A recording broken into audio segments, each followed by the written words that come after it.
Bonjour, bonsoir et bienvenue à Droit des réponses. Droit des réponses est votre magazine dominical sur Equinox Télévision qui fait le round-up des principaux sujets d'actualité qui ont retenu l'attention de la presse au cours de la semaine qui s'achève. Et cette semaine, la presse s'est beaucoup intéressée à l'appel des chefs traditionnels du Cameroun à un nouveau mandat pour le président de la République. Réunis à Yaoundé au cours des travaux présidés par le ministre de l'administration territoriale, les représentants du commandement traditionnel dit Cameroun Tribune ont appelé à la candidature de Paul Biya. Ils justifient leur soutien total et inébranlable par les multiples marques de considération que les pouvoirs publics leur ont toujours témoignées. À titre d'illustration, précise le quotidien à capitaux publics, les chefs traditionnels du premier degré, du deuxième et du troisième degré ont droit depuis 2013 à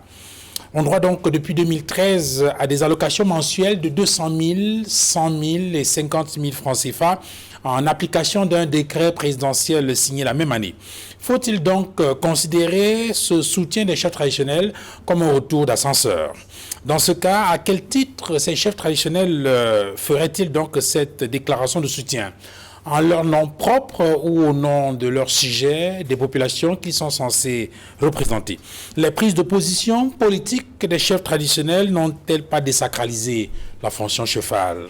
Peut-on dire que Paul Biya est donc le candidat des quelques 300 chefs traditionnels qui se sont réunis au Palais des Congrès à Yaoundé la semaine dernière? En prenant en compte la polémique qui enfle sur les réseaux sociaux au sujet de la liste des signataires effectifs et la liste de présence qui aurait été annexée donc à la déclaration de soutien de la candidature de Paul Biya, peut-on croire que ces chefs traditionnels ont été piégés? Par contre, les militants politiques ou les hommes politiques qui sont allés à la rencontre du MINAT cette semaine pour déclarer leur soutien à la candidature de Paul Biya, c'est sûr, eux n'ont pas été piégés. Ils assument clairement leur position. Ils disent très clairement qu'ils choisissent Paul Biya pour la présidentielle 2025. C'est d'ailleurs la grande une de CRTV Web du 1er février 2025, consultée à 8h44.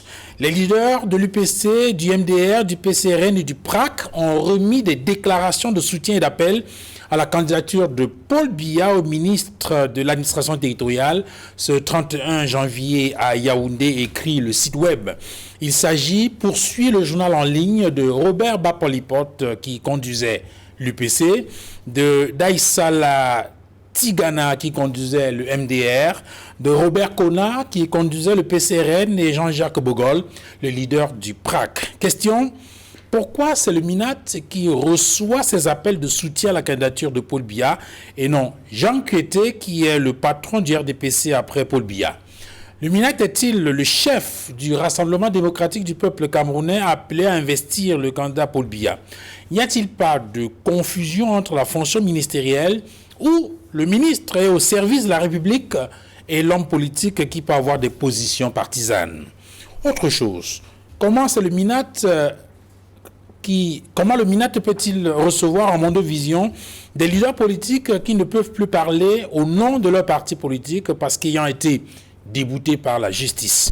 Le MINAT est-il en rébellion contre la justice qui a rendu des décisions claires au sujet du leadership au sein de ces formations politiques, le PCRN, l'MDR et l'UPC en l'occurrence? N'est-il pas en porte-à-faux avec la vision du président de la République qui rappelle toujours, et plus récemment encore, qu'en toutes circonstances, il faut toujours agir en conformité avec la loi? N'est-ce pas là un acte de défiance à la loi et aux institutions de la République susceptible de causer des troubles à l'ordre public? Droit des réponses de ce dimanche, c'est aussi et surtout des questions mémorielles avec notamment cette problématique, cet ensemble de questionnements liés à la présentation du rapport de la commission mixte franco-camerounaise chargée de faire la lumière sur les événements survenus pendant la répression des mouvements indépendantistes entre 1945 et 1971. Quelle peut être la pertinence d'un tel travail? Quelle est l'importance que le renouveau accorde aux questions mémorielles? Toutes ces questions et bien d'autres constitueront la toile de fond de cette émission de droit de réponse de ce dimanche 2 février 2025. Convié sur le panel cette mi-journée, Maître Moustapha Ngwana, bonjour, bienvenue. Bonjour Duval, bonjour à mes panélistes, Bonjour à vos millions de téléspectateurs. C'est un plaisir renouvelé de me retrouver sur le plateau. J'espère que nous serons à la hauteur du débat. Merci, vous êtes conseiller municipal à Vouri 5, à la commune d'arrondissement de Douala 5. Vous êtes avocat au barreau du Cameroun et vous êtes également enseignant. Merci également à vous d'être venu. Maître Georges Tegan, bonjour, bienvenue. Bonjour Bilal, bonjour Annette, bonjour à vos millions de téléspectateurs. Merci de m'accueillir. Vous êtes le plénipotentiaire du représentant du RDPC sur ce panel cette journée. Merci infiniment d'être là. Maître Tchekali Assad, bonjour, bienvenue. Bonjour Monsieur Duval, bonjour à mes copanélistes et surtout bonjour à mes dizaines de camarades qui continuent de souffrir le martyre dans les geôles du régime de Yaoundé. Maître Tchekali Assad, avocat au barreau du Cameroun, le porte-étendard du MRC sur ce panel cette mi-journée. Edmond Kambia, bonjour, bienvenue. Bonjour Duval Fangwa, bonjour aux copanélistes. Je renouvelle mes salutations fraternelles, amicales et cordiales aux millions de téléspectateurs fidèles de cette émission, ainsi que ma sincère affection. Et moi, je voudrais commencer avec vous en partageant avec vous, bien sûr, cette une de CRTV Web consultée, je l'ai indiqué hier, 1er février 2025. Présidentielle 2025, 4 partis politiques choisissent Paul Biya. Les leaders de l'UPC, du MDR, du PCRN et du PRAC ont remis des déclarations de soutien et d'appel à la candidature de Paul Biya au ministre de l'administration territoriale. Dans le développement, le journal écrit au lendemain de l'appel des chefs traditionnels du Cameroun, quelques partis politiques demandent à leur tour à Paul Biya d'être candidat au prochain scrutin. Il s'agit de l'Union des populations du Cameroun sous la conduite de Robert Bapor-Lipote, le Mouvement pour la défense de la République, le MDR, sous la présidence de Daïssal Tigana Tassi, le Parti camerounais pour la réconciliation nationale, PCRN, conduit par Robert Kona, et bien sûr Jean-Jacques Bogol III du PRAC. Première question, d'abord sur la forme, est-ce que vous comprenez pourquoi c'est le MINAT qui reçoit les déclarations de soutien à la candidature de Paul Biya? Non, je ne comprends pas pourquoi c'est le MINAT qui reçoit les déclarations de candidature et de soutien de certains présumés leaders de formation politique à Paul Biya. Parce que c'est une affaire qui se passe entre les partis politiques. Donc je me serais attendu à ce que des responsables de partis politiques rencontrent le responsable du parti politique au pouvoir. À défaut de rencontrer le président Paul Biya, qui est président national du RDPC, il devait rencontrer le secrétaire général du comité central du RDPC pour dire nous soutenons le président Paul Biya. Donc il y a un problème de confusion entre l'État et le parti dans ce qui s'est passé au niveau de la forme. Ça ne devait pas être le MINAT, même s'il est un militant du parti au pouvoir. Avant de revenir sur le fond, je voudrais avoir l'avis des autres sur le panel. M. Tchekali Assad, vous comprenez Ce que le bon sens n'explique pas, l'excès, le passé du ministre Atangadji l'explique aisément. De tout le gouvernement, Biya, c'est lui qui veut montrer qu'il est le plus solide soutien de ce régime. C'est lui qui s'illustre le plus par les exactions et sa façon de tordre le cou au droit. Absolument pas, ça ne me surprend pas. Alors, j'aurais dû commencer peut-être par vous, mais je retiens plus c'est de votre formation politique qu'il s'agit. C'est vrai que votre candidat n'a pas encore annoncé officiellement sa candidature. C'est vrai qu'il y en a qui ont ouvert un débat sur la question de l'éligibilité du président de la République ou pas. Mais ça n'est pas la question aujourd'hui. La question, c'est des partis politiques veulent soutenir la candidature du président de la République comme candidat du RDPC, mais il s'adresse au ministre de l'administration territoriale. En tout cas, le président de la République n'est pas encore candidat à l'élection présidentielle. Ce que je voudrais faire observer, c'est que selon la loi 90/056 sur les partis politiques, c'est bien le MINAT qui coiffe l'activité des partis politiques. Il a la tutelle des partis politiques. Maintenant, je ne sais pas à quel titre ses responsabilités là-bas. Vous avez dit que c'était parti en litige. Et en tant qu'avocat, il m'est arrivé de saisir justement le MINAT dans le cas des litiges proposés certains partis politiques. Est-ce à cette occasion qu'ils se sont rencontrés? Je n'en sais rien, c'est vous qui le dites. J'ai cité le journal. Hein. Je comprends. C'est pourquoi je dis c'est peut-être l'occasion, à l'occasion d'un litige qui les oppose dans le parti politique, qu'ils étaient rencontrés le MINAT et à la sortie, ils ont fait la déclaration. Le MINAT n'a pas qualité pour empêcher les gens de s'exprimer dans un système pluraliste et démocratique comme le nôtre, où les gens peuvent librement exprimer leurs opinions. La deuxième chose que vous avez observé, c'est que lorsque le code électoral, le MINAT est un agent du processus électoral. Absolument. Est-ce que dans la réalité, le processus électoral a été consulté? Je n'en sais trop rien. Vous remettez en question l'information donnée par la CRTV? Je ne dis jamais que je mets en question. Je dis bien oui. Parce que le il peut journal les avoir rencontrés. Le journal est affirmatif et dit la titulaire, c'est 4 partis politiques choisissent Paul Biya. Oui. Présidentielle 2025, 4 partis politiques choisissent Paul Biya. À la sortie d'un entretien avec monsieur le ministre de l'administration territoriale, ils peuvent choisir librement de soutenir la candidature ou alors d'appeler à la candidature d'un citoyen camerounais. Parce que le président de la République, en ce moment, est président de la République, parce qu'il a été élu en 2018.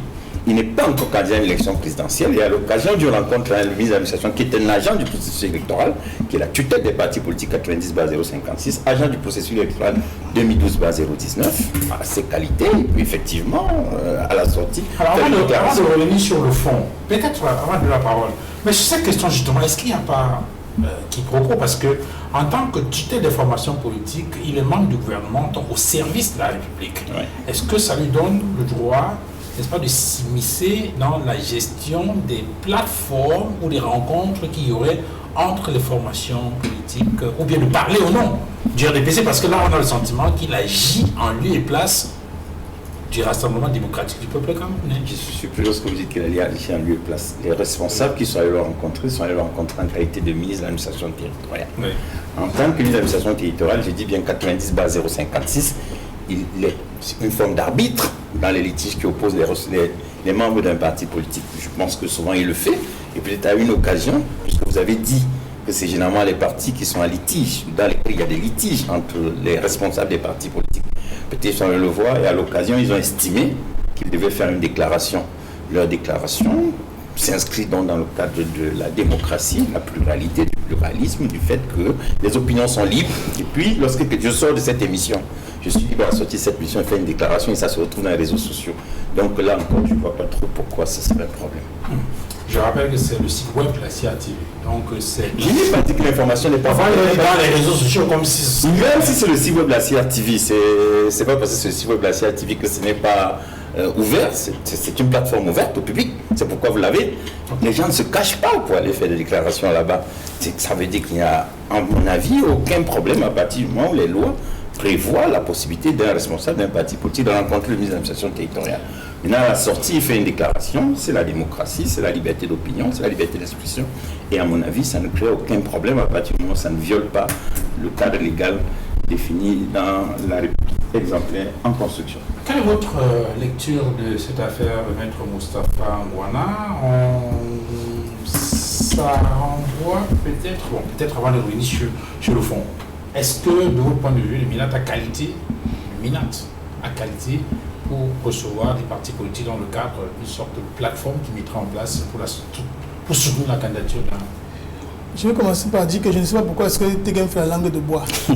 Le tam-tam du président de la République, qui est la CRTV, c'est le directeur général de la CRTV qui le dit, Oui.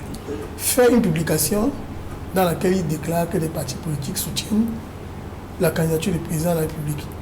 Ils s'en vont rencontrer le MINAT, qui est supposé être un acteur neutre. Cet acteur neutre, curieusement, prend fait et cause pour ces leaders, je vais pas dire, ces leaders usurpés, parce qu'il faut même le dire. Oui, parce qu'on n'est pas encore sur le fond.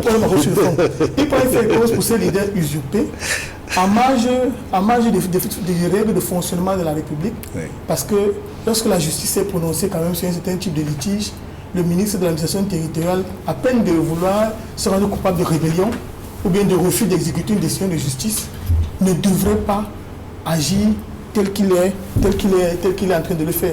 Mais il faut voir dans cet activisme autre chose. C'est-à-dire que la volonté, certainement, pour le ministre de l'administration territoriale, d'empêcher aux Camerounais de se souvenir des frasques qui sont les siennes, notamment dans les affaires Covid et bien d'autres.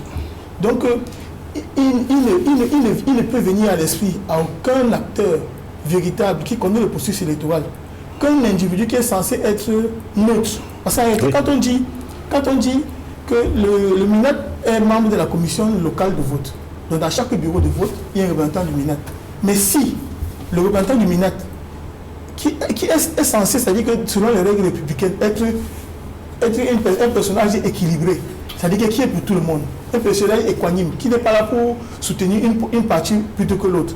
Ça questionne même c'est-à-dire que sur la sincérité du processus électoral que nous sommes en train de mettre sur pied.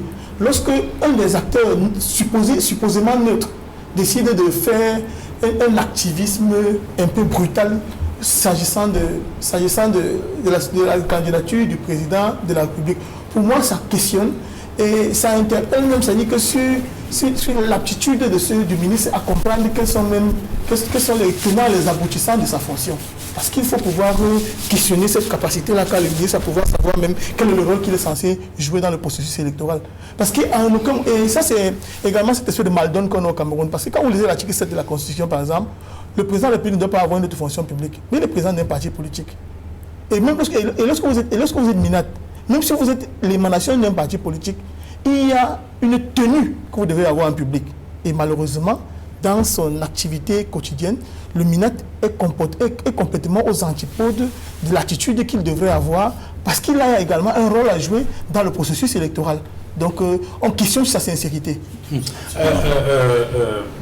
Edmond Kangia, je crois qu'on se souvient, je ne sais pas, c'est vous qui aimez bien rentrer dans l'histoire politique du pays, on se souvient de ce débat. Je crois qu'il y a d'ailleurs cette interview dont beaucoup parlent, d'une interview du président de la République accordé à Henri Bandolo, avec en toile de fond la question de la primauté de l'État sur le parti.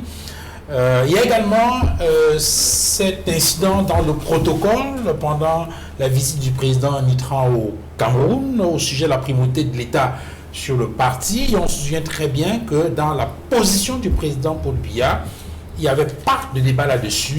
Le parti, non, l'État est au-dessus du parti. C'est une vision qu'il a toujours défendue. De son point de vue, il doit avoir une ligne de démarcation claire entre l'État et le parti. Alors, lorsqu'on regarde cette vision-là et qu'on observe des attitudes ou bien des comportements comme ceux qu'on voit en ce moment, est-ce qu'il n'y a pas une rupture totale entre cette vision du chef de l'État et la pratique quotidienne de certains membres du gouvernement au sujet justement de cette confusion qu'il y aurait entre le parti et l'État? Oui, effectivement, il faut remettre les choses dans leur contexte avant de revenir sur la question de fond relativement à la rencontre entre le MINAT et les responsables de certaines, les présumés responsables de certaines formations politiques. Je dis bien présumés. Avant de revenir là-dessus, je vais ramener les choses dans leur contexte pour dire que le problème de l'État et du parti, ces problèmes se sont posés avec beaucoup d'acuité lorsque le président Amadou Ahidjo, qui avait démissionné, avait laissé la possibilité à son successeur constitutionnel, le Premier ministre Paul Biya, qu'il avait soutenu et demandé au peuple de le soutenir, la possibilité de devenir, comme il est depuis 43 ans bientôt, président de la République. Alors, à quel moment ça s'est posé? C'est parce qu'il faut le rappeler. Amadou Ahidjo, de regretter mon moi, premier président de la République du Cameroun, avait démissionné de ses fonctions de président de la République. Il n'avait pas démissionné de ses fonctions de président du parti au pouvoir, UNC, Union nationale camerounaise. Alors, lorsqu'il y avait des rencontres officielles au niveau de l'UNC, comme au niveau des activités de l'État, le président Amadou Ahidjo, comme il avait été président de la République, il estimait qu'il doit, dans le protocole de l'État, jouer le rôle qui était le sien jusqu'au 6 novembre 1982, c'est-à-dire celui qui coiffe tout. Alors il y a eu beaucoup de débats là-dessus, il y a même des débats entre juristes, constitutionnalistes, juristes et publicistes sur cette question, parce que il y avait Paul Biya effectivement qui avait pris le pouvoir à partir du 6 novembre 1982, Ahidjo était là, il était encore là avant l'épisode de l'exil que tout le monde connaît.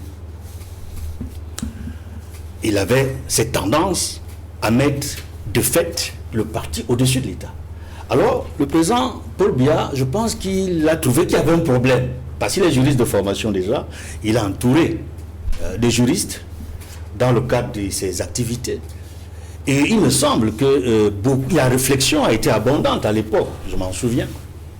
Et puis, les choses se sont progressivement régularisées. C'est-à-dire qu'au niveau du protocole de l'État, c'est le chef de l'État qui est le dernier arrivé, et non pas le président du parti.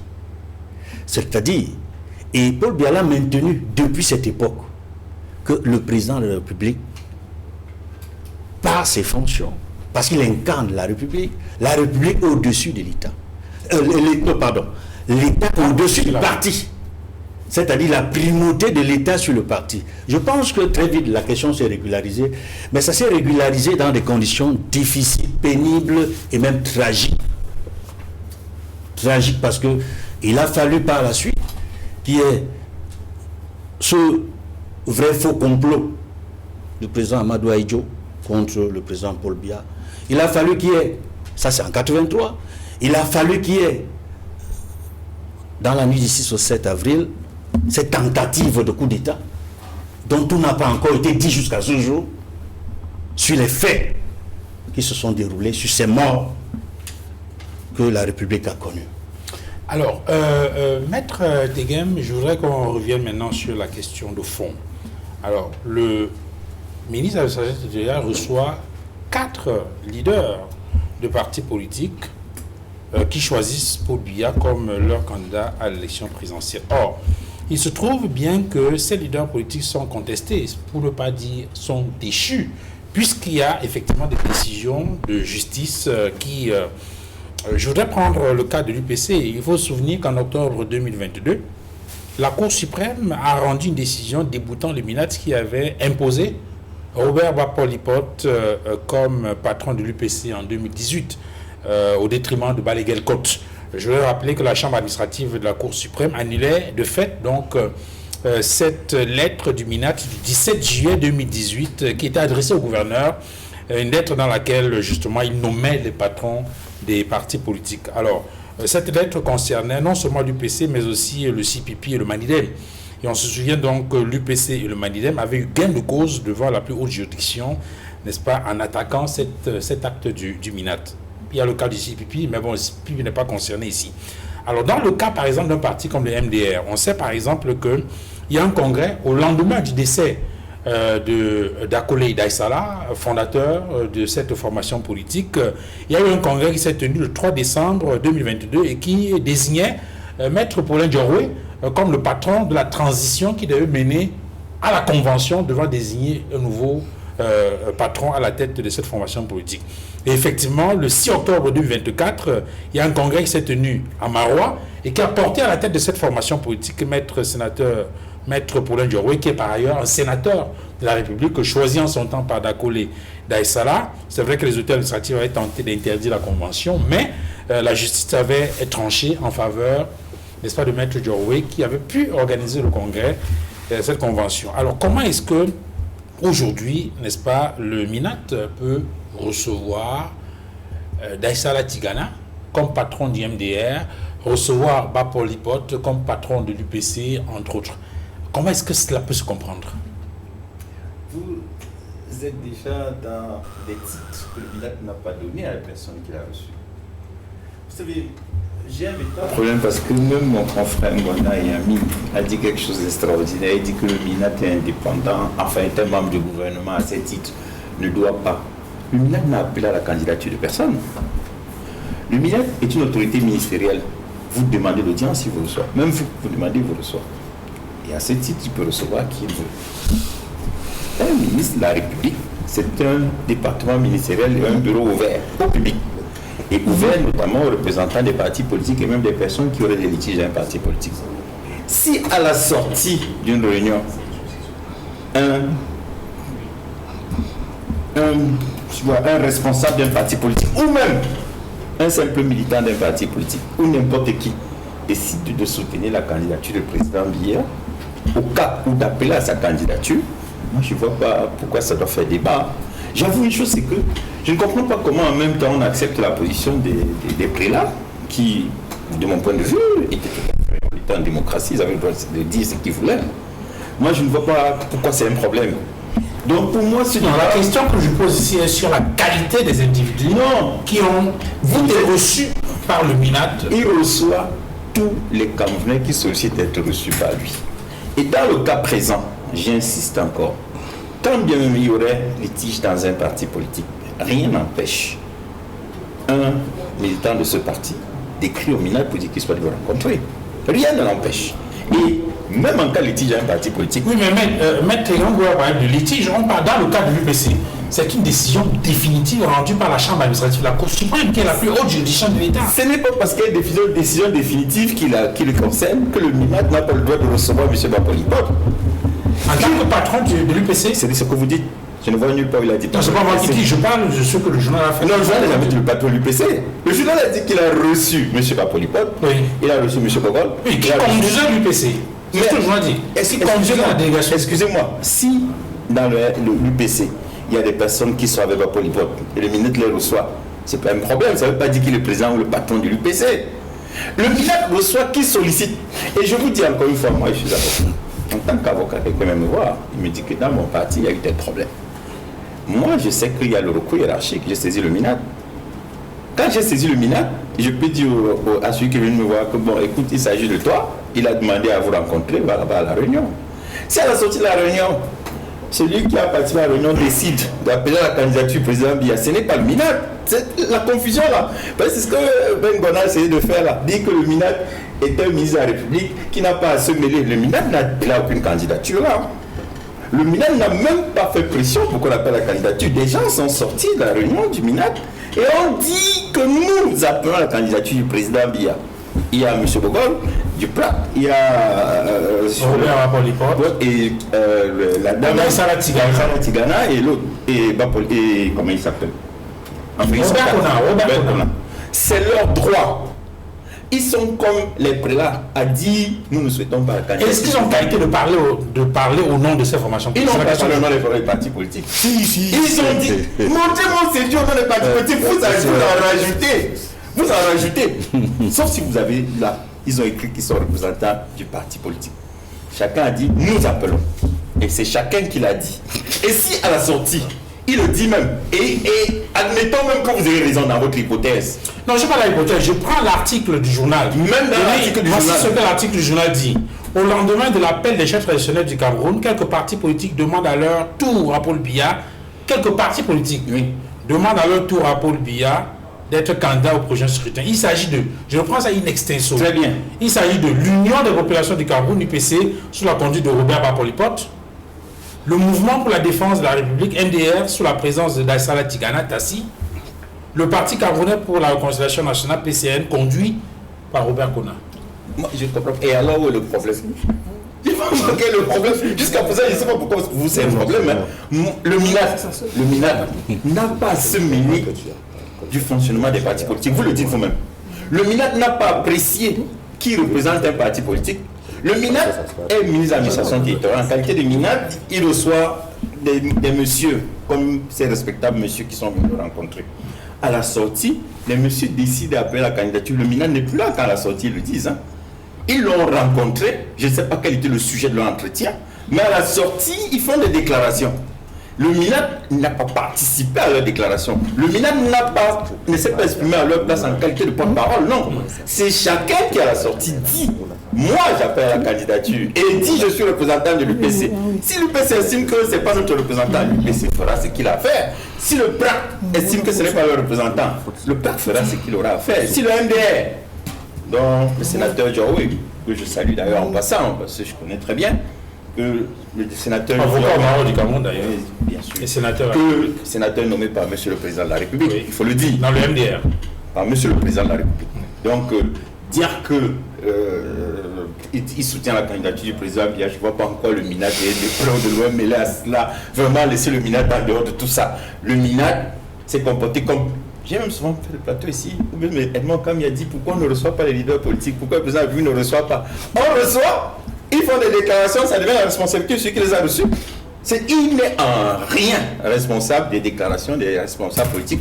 Même Ben Gona qui est responsable peut-être du FCC ou je ne sais pas de quoi maintenant, pour aller là-bas et décider de dire ce qu'il dit. C'est son droit, on a la démocratie. Okay. Alors ça vous convainc le développement fait par... Non. En fait, ça me plaît. C'est en tant que militant du RDPC, porte-parole du RDPC sur ce plateau, il tient ses raisonnements. Il faut comprendre qu'il admet que ce qui a été fait n'est pas juste. C'est pour ça qu'il dit qu'il n'est pas sûr que ça a été fait. Quand vous relisez l'article de Cameroun de CRTV, la CRTV n'a pas dit qu'ils sont allés demander audience Metegem. La CRTV n'a pas dit qu'ils se sont entretenus avec Atangadji. La CRTV dit qu'ils ont remis leur déclaration de soutien. On remet une déclaration de soutien, ça veut dire que c'était écrit. Je suis avocat comme toi, Tegem. Si quelqu'un entre dans mon cabinet et me tend un papier où c'est écrit à monsieur le procureur de la République, Cheikh Ali, je vais lui dire que je n'ai pas qualité. Voilà ça ici. Il dit, les leaders de l'IPC, virgule, du MDR, virgule, du PCRN et du PRAC ont remis des déclarations de soutien et d'appel à la candidature de Paul Biya. Je parle le même français que toi, Tegem.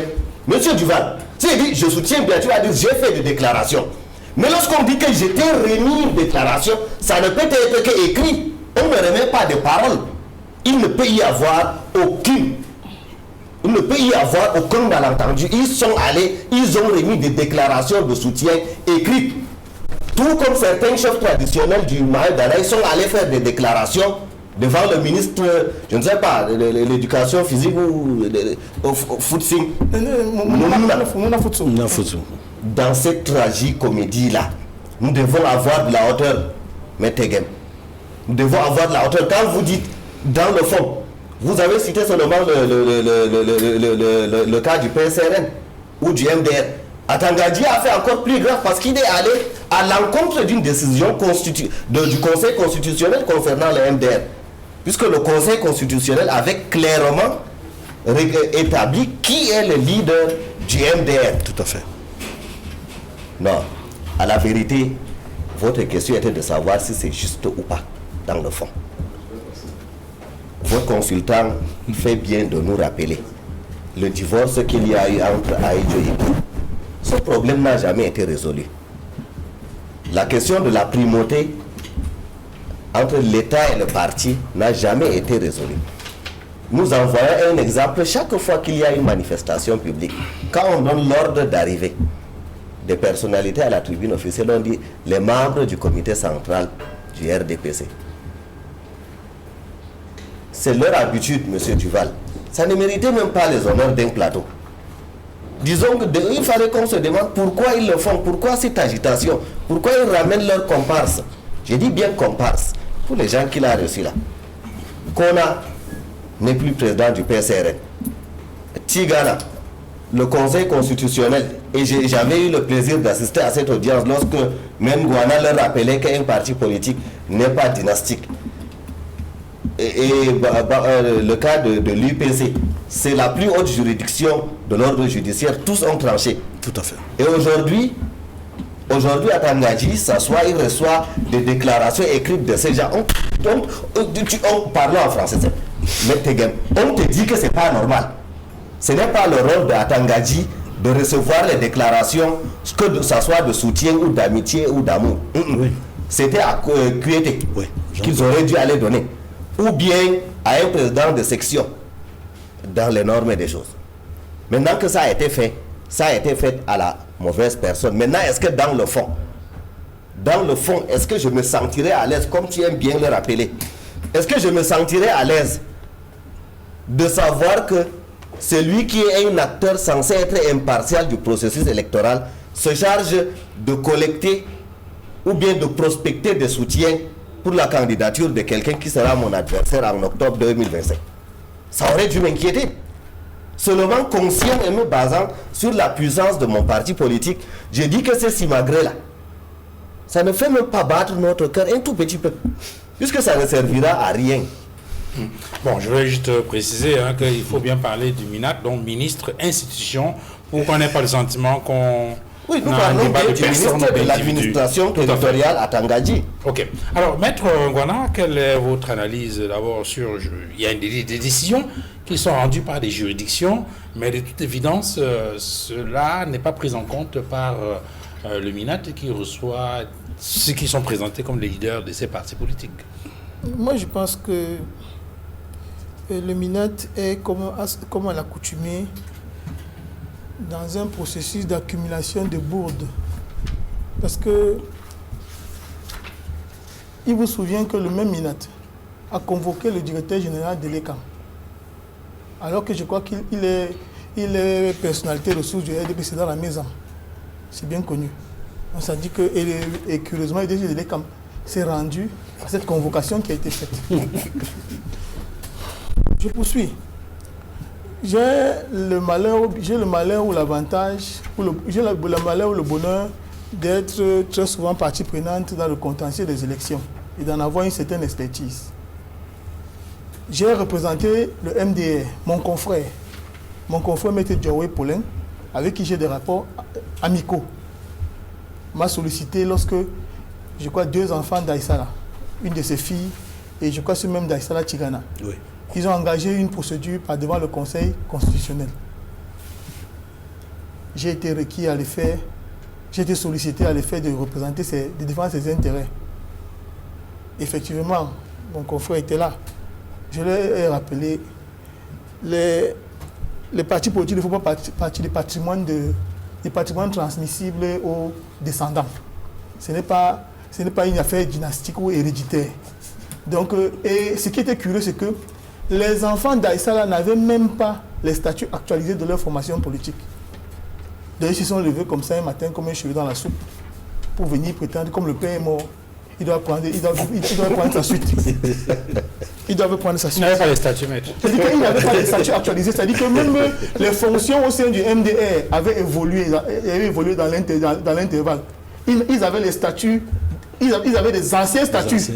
Même c'est-à-dire que même les fonctions qu'ils désignaient dans leur requête étaient contraires au statut du parti. Ils ne savaient pas de quoi il était question. Je les ai fait valdinguer devant la barre et le Conseil constitutionnel a donné raison à mon confrère, Maître Djawé, et c'est d'ailleurs même pourquoi on l'aurait finalement adoubé en le désignant sénateur. Donc je pense que sur ce point-là, le débat aurait dû être clos.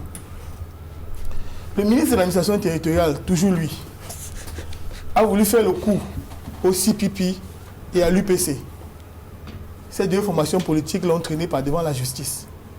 La justice camerounaise s'est prononcée de manière définitive. Et, curieusement, un acteur qu'on doit qualifier de trublion aujourd'hui pour l'UPC décide de venir pécher à nos troupes au détriment des intérêts de l'UPC. Parce qu'il faut que je le dise avec gravité, parce que tout à l'heure, on va aborder les questions mémorielles. Il est impensable qu'un véritable UPCiste puisse essayer de soutenir un parti ojolatiste. Parce que beaucoup parlent, mais ils n'ont pas des repères historiques. Parce qu'il faut savoir une chose, c'est que le RDPC n'est que l'UC et l'UNC qui a changé les dénominations. Et c'est les partis dont la construction a été mise sur pied par un homme qu'on appelait Louis-Paul Ojoula. Et Louis-Paul Ojoula, avant tous ceux qui l'ont précédé, se sont organisés pour détruire l'UPC. Les assassinats et autres qui ont été organisés contre nos leaders nationalistes. Le parti qui dirige le Cameroun aujourd'hui n'est que la continuité de ceux qui ont commis toutes ces exactions-là. Donc c'est avec gravité que je le dis, parce qu'il est impensable que vous puissiez vous prétendre UPCiste et que vous vous retrouviez en train de faire des déclarations aussi loufoques en prétendant que vous venez soutenir le RDPC, alors que le RDPC, s'il y a un parti politique avec lequel l'UPC ne devrait jamais s'acoquiner. C'est-à-dire que si les gens ont un minimum de substrat idéologique, c'est-à-dire que s'ils connaissent l'histoire de leur formation politique, c'est que l'UPC ne devrait jamais se retrouver avec le RDPC. Aujourd'hui, nous avons encore M. Robert Kona. Le même à Tangandji. Lorsque M. Kabwa Libi a procédé au différent, a pris le contrôle du PCRN, il a informé le ministre de l'administration territoriale. Mais aujourd'hui, c'est le même ministre de l'administration territoriale, pour des raisons purement politiciennes, qui décide de le mettre en quarantaine de le mettre en quarantaine, parce qu'il faut qu'en 2025, le président Paul Biya, qu'il s'est affaibli, et c'est normal qu'il soit affaibli. Je n'aime pas souvent dans le débat public évoquer les arguments religieux. Mais le Somme 90, verset 10 vous dit que le temps de nos jours dure 70 ans, pour les plus robustes 80 ans. Donc quand un homme vit au-delà de 70 ans, c'est un bonus que Dieu lui a donné. Et il devrait plus se soucier des questions qui concernent sa santé qu'autre chose. Et d'ailleurs, depuis 2018, il a fait un seul conseil des ministres. En 2018, à la campagne présidentielle, il a fait 12 minutes à Maroua au titre de la campagne électorale. Aujourd'hui donc, le ministre de l'administration territoriale, qui est censé faire peut-être un encadrement comme Tegem dit, mais il n'est pas censé, ça dit que entrer dans le fonctionnement quotidien des formations politiques, au point de vouloir les déstructurer, parce qu'en réalité c'est de cela qu'il s'agit.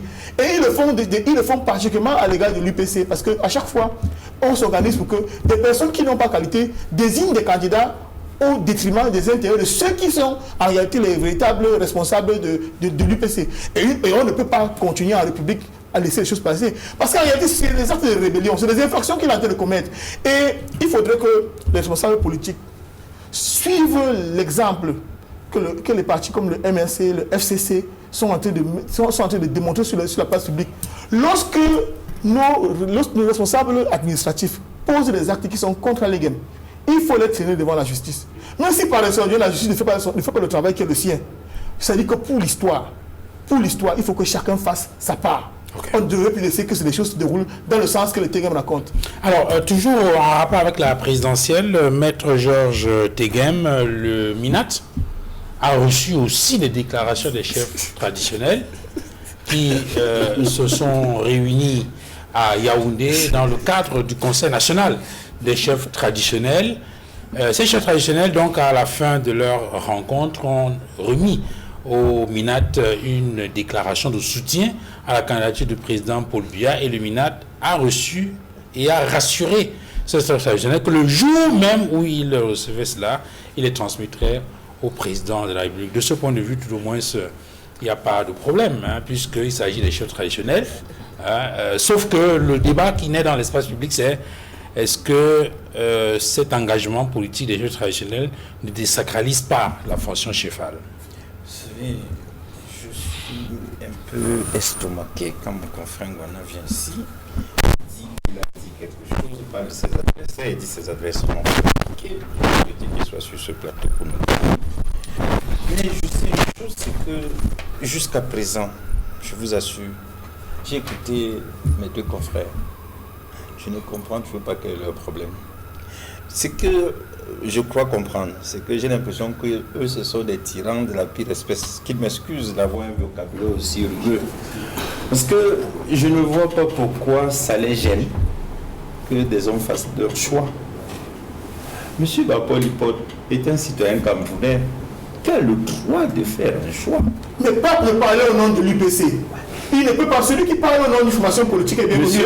L'UPC a un secrétaire général. Monsieur Bapol Ipote ne peut pas parler au nom de l'UPC, monsieur Tegem. Si vous vous vantez de la qualité de juriste que je vous reconnais, il y a des fondamentaux que vous ne pouvez pas omettre. Est-ce que... Oui, mais sauf que Maître Tegem dit que ce n'est pas au nom de l'UPC qu'il a parlé. Mais l'article dit bien.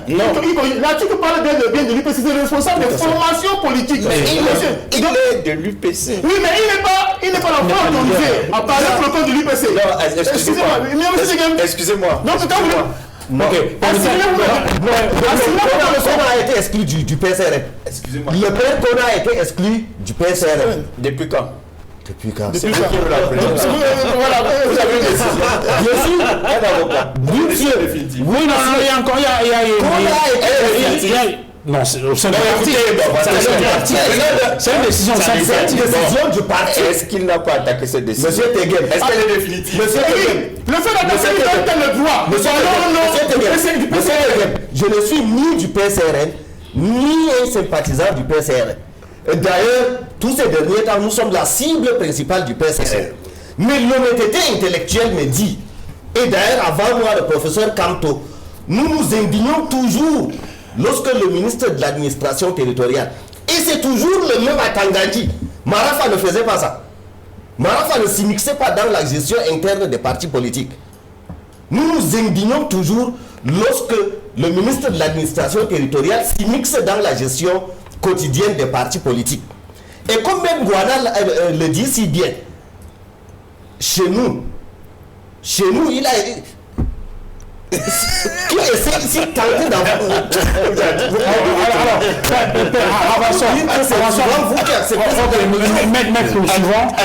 Je suis de suivant, mais sur la question des chefs traditionnels. Il a interrompu la montagne sur la terre.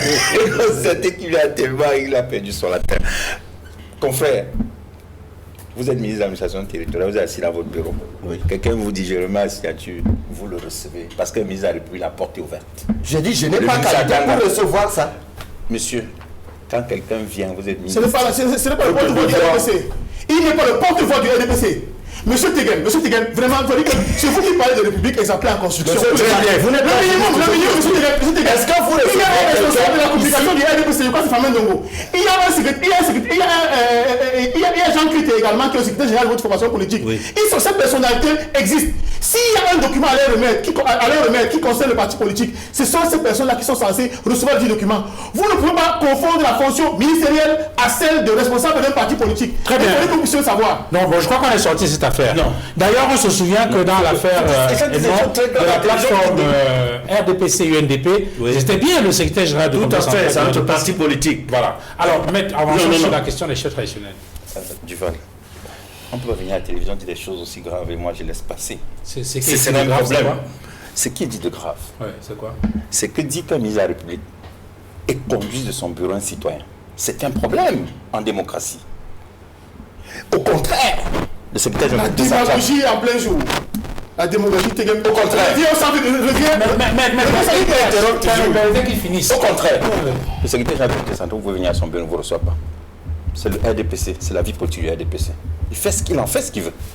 Le ministre Tangandji est un responsable de l'État. En tant que responsable de l'État, il a le devoir de recevoir les citoyens camerounais. C'est un devoir. S'il ne le fait pas, c'est un problème. D'accord, passons. Donc, quand les gens viennent le voir, ils lui disent que nous voulons vous remettre un document. Ils viennent, ils disent qu'ils sont PCN. Il n'a pas à les juger. Si quelqu'un estime qu'il y a quelque chose à lui dire, il sait ce qu'il lui reste à faire. Okay. Lui, il reçoit, il transmet. C'est son rôle. Il ne demande pas aux citoyens d'aller voter pour tel. Il ne discrimine pas dans la réception des personnes qui demandent l'audience à un ministre de la République. Par contre, le secrétaire général du comité central, lui, vous pouvez venir le voir, il dit « je ne vous reçois pas ». Parce que c'est une affaire de la vie du RDPC, vous n'allez pas porter ça sur les médias. Sur les chefs traditionnels, effectivement, ils sont allés, comme lui encore, autorité de tutelle. Parce que c'est lui le chefferie traditionnel, c'est le ministre de l'administration territoriale. Il a une réunion, et l'amido de Guidigis fait une déclaration pour dire qu'il soutient la candidature du président Biya. Moi, jusqu'à présent, je ne comprends pas quel est le problème. Vous savez, lorsque le président se soit exprimé, je n'ai pas compris quel était le problème. Moi, je n'ai pas... C'est-à-dire que quand Monseigneur Cléda s'est exprimé, j'ai dit c'est tout à fait normal. Et j'étais ici il y a quelques jours, je vous ai dit c'est la démocratie. Le problème naît lorsque l'Église attaque la République, les institutions. Et j'ai pris l'exemple... Attaque les institutions? Bien sûr. J'ai pris l'exemple de l'archevêque des Lyon, qui avait dit le mariage c'est l'union d'un homme et d'une femme. Non, c'est que les chefs traditionnels. Oui, je suis dit sur ce plateau dans cette émission. J'insiste donc pour dire que les chefs traditionnels ont tout à fait le droit. Oui. De prendre position. Mais il y a deux questions qui se posent dans cette affaire. La première question, c'est est-ce que cet engagement politique des chefs traditionnels ne désacralise pas la fonction chefale? Première question. Deuxième question, peut-être d'abord cette question-là avant d'arriver sur la deuxième. Je ne vois pas en quoi un chef qui a tout à fait le droit de s'exprimer en démocratie, ça va le désacraliser. Il prend position parce qu'un chef est un être humain qui peut avoir de la sensibilité. Quitte à ce qu'il se trouve opposé sur le plan politique avec ces sujets. Excusez-moi, ce n'est pas parce qu'il a pris position sur le plan politique qu'il est opposé à ce sujet. C'est la liberté d'opinion personnelle. L'opinion individuelle est personnelle. Sauf si quelqu'un va me démentir sur ce plateau. L'opinion est purement personnelle. Le problème naîtrait si le chef rentre dans sa communauté et dit aux citoyens, votez celui-là. Mais à partir du moment où il dit, moi, chef, je n'ai pas la candidature du président, bien il rentre dans sa communauté et dit, Moi, je le voterai. Vous, chacun fera son choix. Autrement dit, pardon, en leur nom, intitut personnel. C'est le chef qui parle. Il dit, je soutiens la candidature du président. Oui, d'ailleurs, quand vous parcourez l'article de Cameroun Tribune, le journal La Capitale Publique précise bien que l'une des raisons évoquées par les chefs traditionnels pour soutenir la candidature du président de la République, c'est cette considération que les pouvoirs publics leur ont toujours témoigné. Par exemple, le décret de 2013 qui accorde des allocations aux chefs traditionnels, 200 000, 100 000, 50 000. Je ne pense pas que ce soit ça la raison principale. Moi, Ils l'ont dit. C'est écrit. Excusez-moi. Vous évoquez, je ne pense pas que ce soit ça la raison principale parce qu'il y a d'autres raisons. J'ai notamment vu que le fait d'admettre Longwan au patrimoine immatériel de l'UNESCO, d'admettre Longondo au patrimoine immatériel aussi constitue une des raisons. Et les chefs traditionnels, par ce message fort passé à travers deux communautés, espèrent qu'ils pourront aussi, par l'entremise de M. le Président de la République, obtenir des consécrations à l'international. Ça peut être aussi des raisons qui sont parfaitement justifiées. D'autres raisons peuvent être aussi des raisons d'opinion politique, des choix politiques que l'on peut comprendre. Donc, pour ma part, je ne pense pas que ce soit un problème. Les chefs traditionnels, comme chaque citoyen, ont le droit de prendre des positions. Et leurs positions, comme les positions des prêtres, ne lient pas l'ensemble des villageois. Non.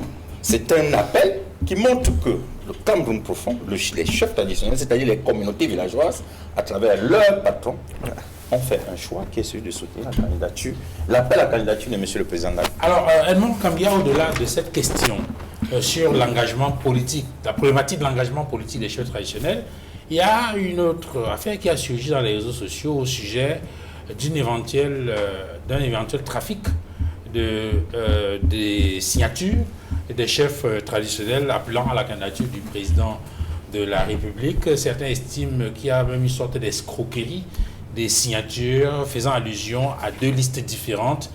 Une liste des signataires effectifs qui serait une dizaine, une douzaine, et une autre liste qui serait la liste de présence qui a été annexée à l'appel au soutien à la candidature du président de la République. Oui.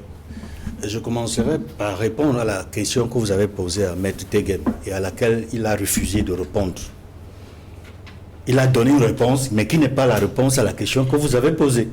Vous avez posé la question de savoir est-ce que cet engagement politique des chefs traditionnels ne désacralise pas la fonction chefale. Ma réponse est oui. Parce que les chefs doivent être au-dessus de ces considérations politiques. Parce que dans leurs communautés respectives, ils ont des sujets qui sont dans toutes les formations politiques. Partis au pouvoir, partis d'opposition, il y en a qui ne sont même pas dans les partis politiques. Et ils sont des autorités traditionnelles. C'est-à-dire c'est les gardiens de la culture et de la tradition. Ils doivent être au-dessus de toutes les considérations politiques et considérer leurs sujets, qui sont de toutes les formations politiques, comme leurs fils et filles. C'est pour cela que je pense qu'il y a un réel problème dans cet engagement politique-là, dans cette déclaration politique que certains ont signée et que d'autres n'ont pas signée. Maintenant, je réponds à votre question. La question des signatures. Parce qu'il y a deux types de signatures que nous avons observées à l'issue de la réunion de ces centaines de chefs traditionnels camerounais. On a parlé de 300 chefs traditionnels. Oui, 300 chefs traditionnels. Il y a un problème, parce que le premier problème, c'est que à la fin de leur rencontre, à la fin de la déclaration politique qui est faite, officiellement, il n'y a que 12 signatures. Alors qu'ils sont plusieurs centaines de chefs qui ont pris part à la rencontre. Mais il n'y a que 12 signatures. Je ne reviendrai pas sur les noms des signataires, ce n'est pas important. C'est le nombre. Vous êtes plus de 300 à vous réunir, on fait une déclaration, il n'y a que 12 qui signent. Et cette déclaration, c'est une motion de soutien à la candidature de monsieur le président Paul Biya à l'élection présidentielle de 2025. De l'autre côté, il y a un autre type de signature qui, selon nos informations, sont en réalité, ou seraient en réalité, des signatures qui figurent dans les listes de présence, puisque c'est par région, on les voit. C'est-à-dire que les fiches de signature qu'on a vues publiées dans le quotidien national seraient en réalité les fiches de présence que les participants ont signées dès leur arrivée. Et elles sont plus nombreuses, ces signatures-là. Mais on voit bien que la plupart de ces signatures, qui sont en réalité des fiches de présence, ne figurent pas parmi les 12 signatures officielles qui clôturent cette motion de soutien, cette déclaration de candidature. Et cela m'amène à dire une ou deux choses. La première chose, c'est qu'il y a eu manipulation. Manipulation par ceux qui ont voulu faire croire, à travers la publication par le quotidien national, de plusieurs listes, de plusieurs signatures de chefs, que ces chefs-là auraient soutenu, n'est-ce pas, la déclaration politique, la motion de soutien, que eux aussi, en dehors des 12 participent, ont contribué au soutien à la candidature. Ça, c'est une grosse manipulation. Ça, il faut le dire, c'est une grosse manipulation. Parce qu'officiellement, il n'y a que 12 signatures. L'autre raison, c'est que nous sommes dans un contexte sociopolitique assez particulier, parce qu'il y a l'élection présidentielle en 2025, et la figure du chef supérieur, la figure des chefs traditionnels est importante au Cameroun, et notamment dans certaines régions. La perception que l'on a des chefs traditionnels n'est pas la même dans toutes les régions du pays. Elle est très forte dans des régions comme l'Ouest, le Nord-Ouest, Le Grand Nord. tout le Grand Nord, la Damawa, le Nord, l'extrême Nord. Et nous savons que généralement, on l'a vu d'ailleurs lors des élections présidentielles précédentes, comment il y a eu des stratégies semblables de manipulation, d'instrumentalisation des chefs traditionnels pour faire croire qu'ils ne soutiennent pas tel candidat, ils soutiennent plutôt tel autre candidat. Rappelez-vous l'élection présidentielle de 2018, où on a fait croire que les chefs traditionnels de l'Ouest avaient rejeté leur fils candidat du MRC. En 2018, il y a eu un grand meeting à Bafoussam. Il pleuvait, une pluie orageuse ce jour-là. On a fait croire que le candidat né à Bafoussam, qui va s'opposer au candidat du parti au pouvoir, a été rejeté par les chefs. Mais je dois dire ici, au-delà de toute la contestation qui est faite sur les résultats de l'élection présidentielle de 2018, il faut le redire, que ce qu'on a voulu faire passer est totalement faux. Parce que ce que les chefs là ont dit à ce moment-là ne correspond pas aux résultats qu'on a vus dans les urnes. L'Ouest, les fils et filles de l'Ouest n'avaient pas rejeté ce candidat-là.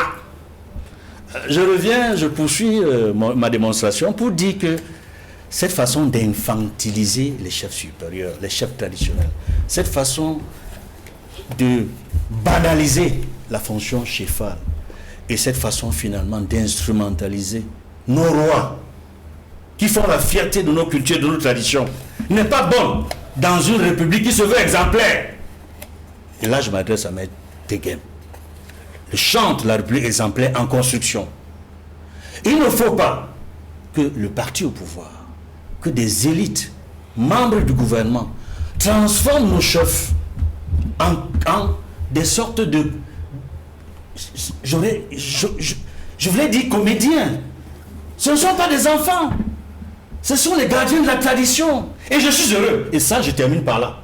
Je suis heureux parce que la majorité des chefs traditionnels n'ont pas signé ce document. Plusieurs centaines n'ont pas signé. Il n'y en a que 12 qui ont signé. Et cela montre qu'on ne peut pas les manipuler. Et qu'ils ne sont pas d'accord avec cette motion de soutien. Alors, Maître Moustapha Angoana, quelle est votre lecture de cette affaire, de cette polémique qui enfle au sujet, n'est-ce pas, de cet engagement politique des chefs traditionnels qui appellent à la candidature, qui soutiennent la candidature du président de la République? J'ai fait mieux les propos d'Edmond déjà. Et je précise de plus fort qu'on est quand même dans une situation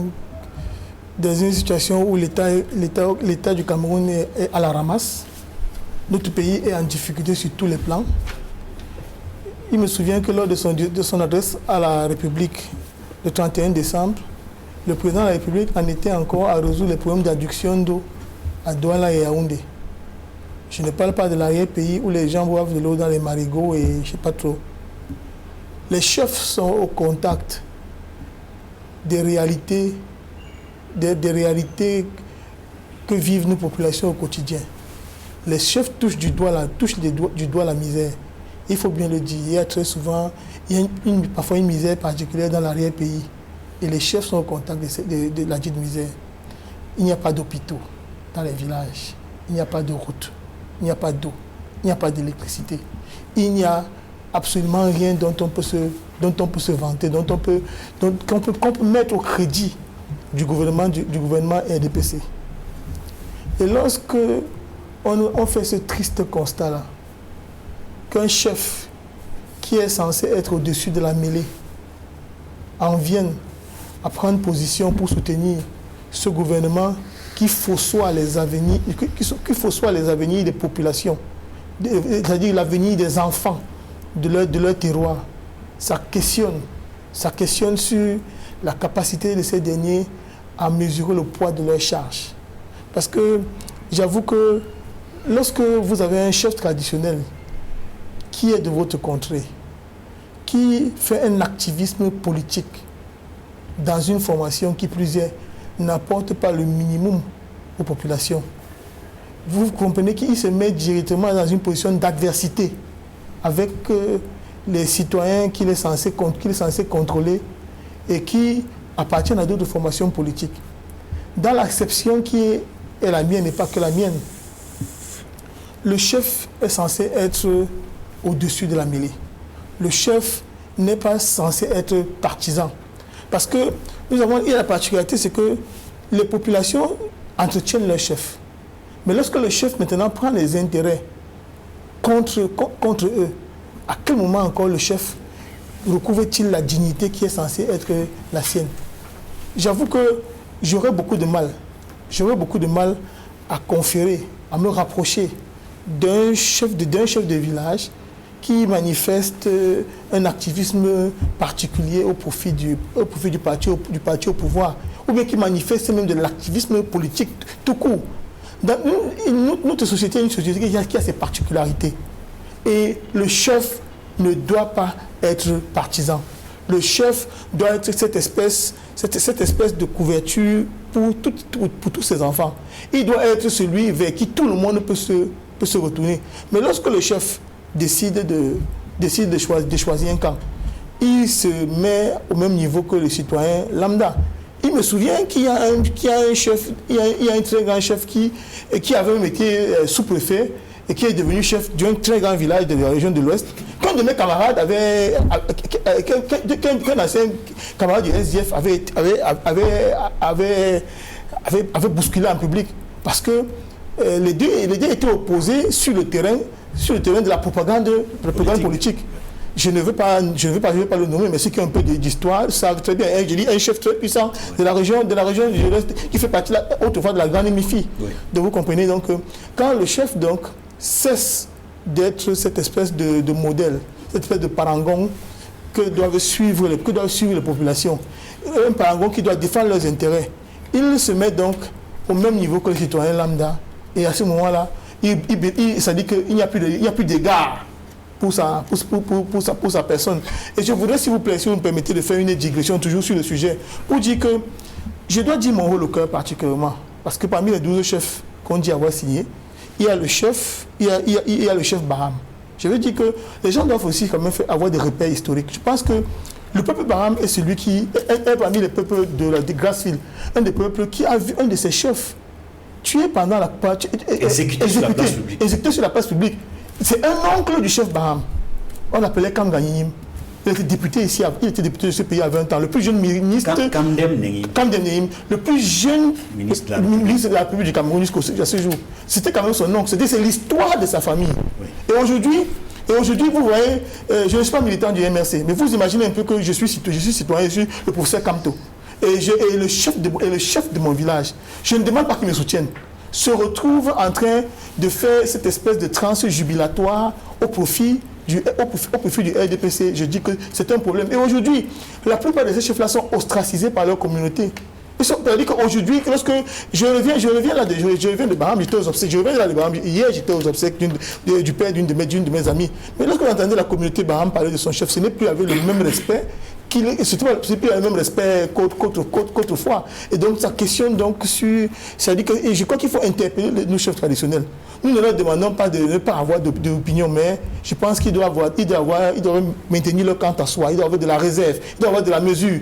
Il y a des positions publiques qu'ils ne peuvent pas avoir. Ils ne s'appartiennent pas. Lorsqu'on est chef de village, on ne s'appartient pas. Parce que toutes les positions que nous prenons sur la place publique irradient sur les personnes que nous sommes censés contrôler. Alors, mais Cheikh Ali Assad, quelle est votre perception de la place que les chefs traditionnels doivent occuper par rapport à l'engagement politique? Est-ce que le fait de prendre des positions partisanes dilue un tout petit peu leur autorité, le charisme et l'aura qu'ils doivent avoir vis-à-vis de leur sujet, de leur population?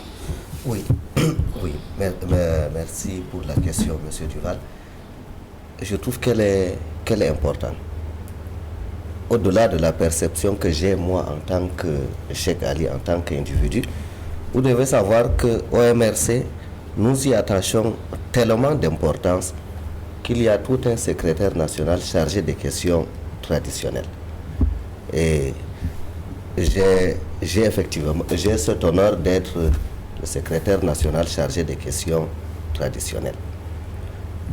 Pour tout parti qui aspire à conquérir ou à exercer le pouvoir en Afrique, la question de la chefferie traditionnelle est l'une des questions les plus délicates et les plus importantes.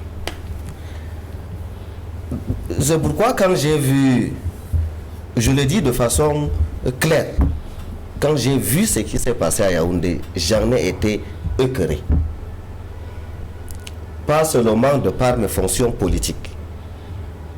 Rendez-vous compte, parmi les signataires, les 12 signataires, il y a un qui est mon cousin. Tout est Lamido. Il y a un deuxième Lamido qui fut mon ami avant qu'il n'accède aux fonctions lamidales. Par exemple, depuis qu'il est devenu Lamido, on n'a plus eu l'occasion de nous revoir.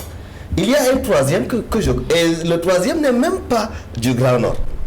C'est quelqu'un qui a largement l'âge d'être mon père et qui est aussi chef. Mais que j'ai toujours considéré comme mon père spirituel.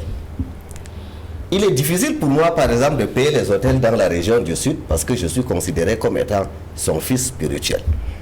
Voilà qu'il dit, j'ai été écœuré et j'ai passé beaucoup de temps à réfléchir, en fait, depuis qu'ils ont signé ça, à comprendre comment on en est arrivé là. Parce qu'il faut chercher les causes pour comprendre. Ce n'est pas tous les chefs traditionnels qui ont... Mais qu'est-ce qu'ils vous ont confié? Ils vous ont confié qu'ils ont participé effectivement à la réunion et qu'ils ont effectivement signé le document de déclaration? Je n'ai contacté personne. Okay. Il faut être honnête. J'étais suffisamment... À la base, vous devez vous rappeler que c'est l'association des chefs traditionnels. C'est une association qui a été fondée à l'époque du ministre Marafa, lequel y avait mis son veto clair et qui était même allé rencontrer M. Biya pour lui dire que cette histoire ne nous mènera à rien de bon. Il dit il y a un petit groupuscule de chefs traditionnels de 3e degré à la légitimité douteuse qui veulent embrigader les chefs. Il a dit vraiment. Et si vous vous rappelez, le premier forum des chefs traditionnels du Cameroun, le MINAD de l'époque, le ministre d'État Hamidou Marafa Yahya, bien que militant du RDPC avait refusé d'y assister. Je crois que c'est tout vous dire. Mais comme les choses s'effritent au fil du temps, y compris l'honneur et la dignité, aujourd'hui, le petit groupuscule a réussi son coup à embrigader le plus grand nombre de gardiens de la tradition, en leur disant que si tu vas à gauche, si on te dit va à gauche, et bien sera content de toi. Ainsi de suite, ainsi de suite. Il y a une manipulation. Mais c'est une manipulation qui est dans l'ADN même de ce groupuscule. L'une des dernières recommandations signées par Marafa avant de quitter le ministère de l'administration territoriale, c'était entre autres d'engager une une réflexion profonde sur l'avenir des chefferies traditionnelles, de toiletter et d'enlever les chefs à la légitimité douteuse, et d'interdire aux chefs de s'immiscer de la question politique.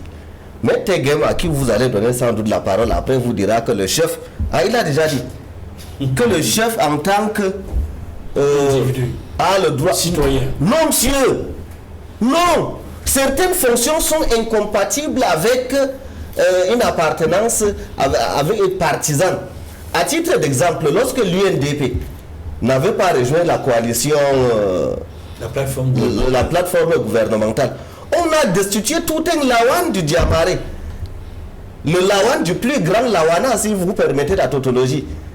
Le lawan je crois de Corée ou Congola. On l'a destitué parce qu'il avait pris sa carte de militant à l'UNDP.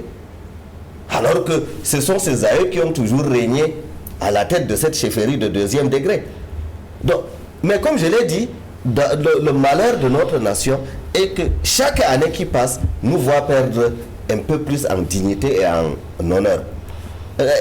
Permettez-moi, M. Duval, une chose que vous n'avez pas relevée, c'est qu'après la déclaration des chefs traditionnels, maintenant les gens se sont réunis en clan, en appartenance tribale, régionale ou religieuse, pour faire maintenant des déclarations. Certains sont allés faire des déclarations vidéo dans les locaux du ministère retenus par leurs frères, c'est-à-dire le département X qui a comme personnalité ressources et un ministère.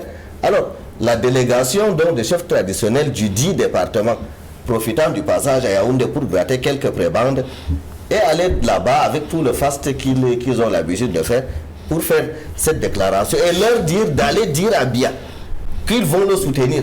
J'ai entendu des chefs, ils ont dit des chefs du Nord et des imams qui disent qu'il faut soutenir Bia parce que Bia donne de l'eau de Zamzam à 10 millions de musulmans. L'eau de Zamzam ne m'intéresse pas. C'est l'eau à boire qui m'intéresse. Et ce qui me peur, c'est de voir des chefs traditionnels. Comme vous l'avez dit, il y a des régions où la chefferie traditionnelle était, j'ai utilisé un passé imparfait, où la chefferie traditionnelle était respectée. Oui. Aujourd'hui, vous les entraînez parce qu'ils ont été... Quand vous avez dit est-ce qu'ils ont été piégés? Non, ils n'ont pas été piégés. En quittant chacun de chez lui, ils savaient ce qui allait se passer. Mais ils étaient obligés de... Donc, quand ils viennent et qu'ils font ce genre de déclarations, ils passent devant les médias en disant qu'il faut voter Bia. Parce que Bia leur a donné de l'eau de Zamzam. Alors que, par exemple, à l'extrême nord, on se rappelle qu'il n'y a pas longtemps, une femme a été ensevelie avec ses bébés. Parce qu'elle était en train de creuser un trou comme un rat pour chercher de l'eau. Oui. C'est pas bon. Alors, Maître Georges Tegem, je voudrais qu'on avance sur le prochain sujet qui porte sur les affaires de mémoire. Alors, lorsque on écoute le président de la République dans le discours qu'il a adressé pendant la cérémonie du mardi 21 janvier 2025, non, 21 janvier c'était à Paris, à l'Élysée, le discours du 28, je crois, c'est bien cela, à Yaoundé, lorsqu'il reçoit le rapport de la commission mixte franco-camerounaise qui a travaillé sur la répression du mouvement indépendantiste pendant la période de 1945-1971, le chef de l'État dit ceci, je dois vous inviter à faire une sorte de commentaire de texte. Hein. Votre travail doit se comprendre comme une première étape nécessaire qui ouvre les perspectives d'autres recherches dans la quête de la vérité. Je reprends. Votre travail doit se comprendre comme une première étape nécessaire qui ouvre les perspectives d'autres recherches dans la quête de la vérité. Est-ce que cela veut dire que ce n'est pas encore la vérité? Le président aurait-il des doutes sur la qualité, au mieux sur l'authenticité du travail qui vient d'être rendu par Karine Ramondi, qui était la présidente de la commission, excusez-moi de dire la présidente de la commission, hein, puisque lorsqu'on regarde la liste des personnalités qui sont retenues comme ayant produit ce rapport, le nom de Bling Bassi a pratiquement disparu, pourtant il était le co-président de cette commission mixte franco-camerounaise. Vous savez, lorsqu'on parle du président Bia, je prends beaucoup de temps avant de répondre. Parce que je pense que c'est un monsieur qui est très structuré. et d'une expérience et d'une intelligence que je respecte beaucoup. Et en tant qu'intellectuel, je sais que la science évolue. Et je sais que lorsqu'un travail scientifique a été produit, il produit encore d'autres travaux. Donc je pense que c'est pour ça qu'il a tenu ce propos.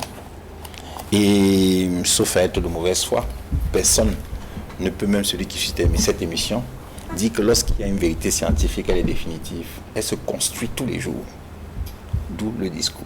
Alors, et je pense que d'autres chercheurs feront également des travaux dans le domaine. Et il était de bon ton que le président de la République ne ferme pas la porte.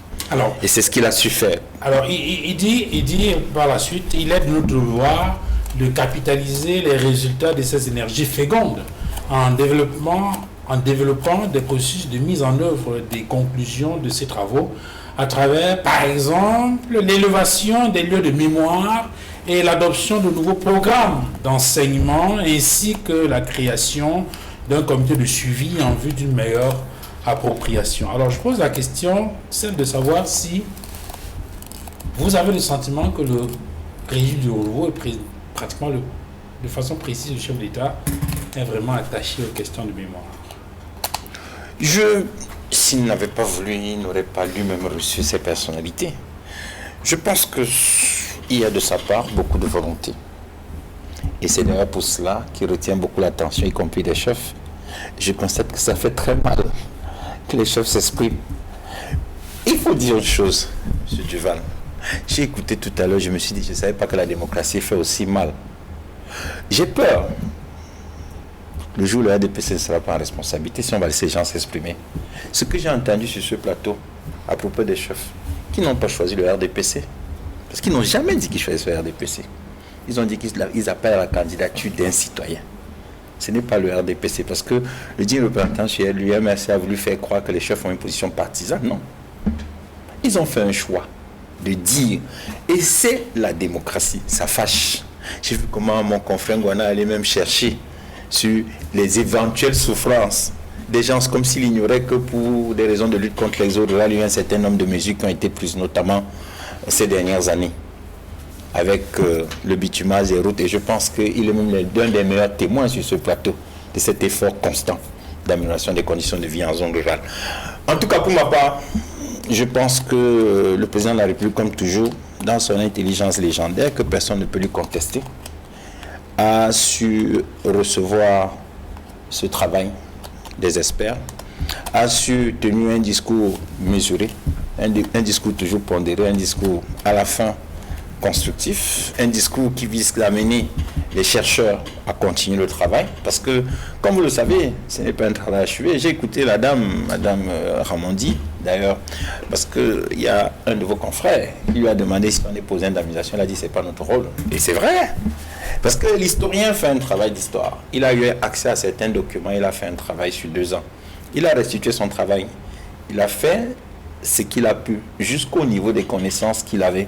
Et avec des recommandations. Forcément, oui, des recommandations, forcément. Déjà, c'est rendu public. D'autres, en lisant, vont de des interprétations variées. Et tout cela va contribuer à enrichir la science. Un peu comme la décision de Bakassi. Vous allez voir que la décision de Bakassi est diversement commentée. Lorsque vous faites les travaux, vous trouvez qu'il y a des gens qui écrivent dessus. Lorsqu'un travail est produit, effectivement, il provoque toujours de la part des chercheurs, et pas seulement des chercheurs, même des hommes éclairés, et il y a un certain nombre de réactions. Tout à l'heure, vous allez passer la parole aux autres, vous allez entendre là, chacun va y aller de son ton. Certains vont vous dire, comme j'ai entendu tout à l'heure, mon confrère Ngouana aller jusqu'à chercher et dit que le chef Baham, quoi, il n'est pas du MRC, je ne vois pas trop le rapport. Parce qu'il est chef, il n'a pas le droit de faire un appel à candidature. Ça lui fait tellement mal alors qu'on est en démocratie. Ils veulent museler les gens dans une démocratie. Et ils disent qu'ils sont démocrates. Ça, c'est ce qui me paraît vraiment extraordinaire. Donc moi, je pense que M. le Président de la République est resté comme toujours. Parce que, contrairement à ce que beaucoup peuvent penser, et effectivement, c'est avec cela qu'il est là depuis. Et les gens croient que c'est l'intelligence. De dire un travail a été fait, c'est un début de vérité. Le travail se poursuit. Alors, Maître Moustapha Ngouana, je prends un extrait de la sortie du président de la République. L'indépendance, et là il a cité lui-même pour un extrait de son ouvrage pour le libéralisme communautaire. L'indépendance de notre pays fut conquise de haute lutte par de nombreux et dignes enfants issus de notre terroir. Leurs œuvres ont été saluées et officiellement réhabilitées. Et lorsqu'il dit réhabilité, je pense notamment à la loi d'amnistie du 16 décembre 1991 portant réhabilitation de certaines figures historiques où on a évoqué des noms comme Amadou Ahidjo, Robert Miobert, Roland Félix Pommier et bien sûr Ernest Wandi. Alors, est-ce que, de votre point de vue, cet extrait du discours du chef de l'État exprime l'attachement du renouveau aux questions mémorielles? On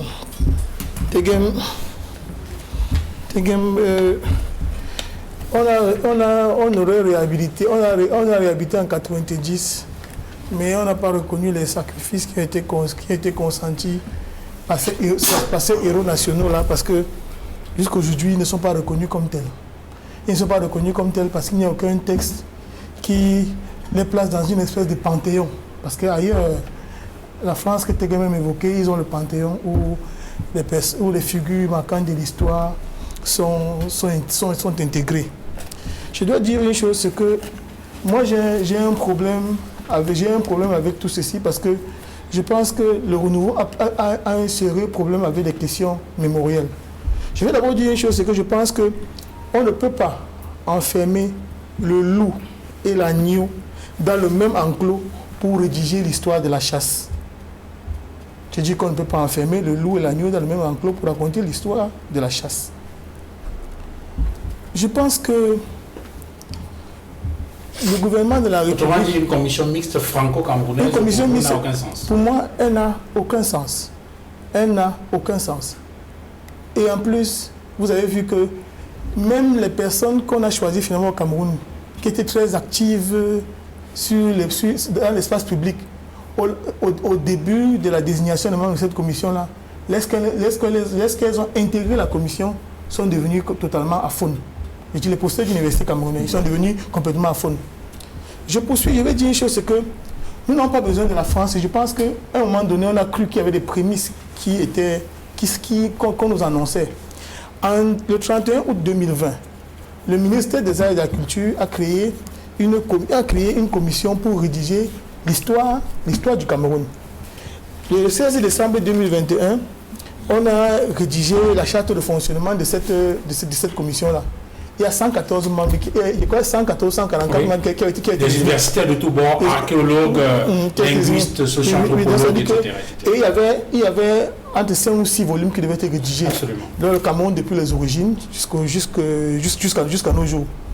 Mais malheureusement, ce travail ne s'est jamais poursuivi. Et je pense que c'est le professeur, celui qui était à la tête de professeur Daniel Abois, qui était président de la Société camerounaise d'histoire. C'est lui qui devait chapeauter cela. Ça n'a pas été fait.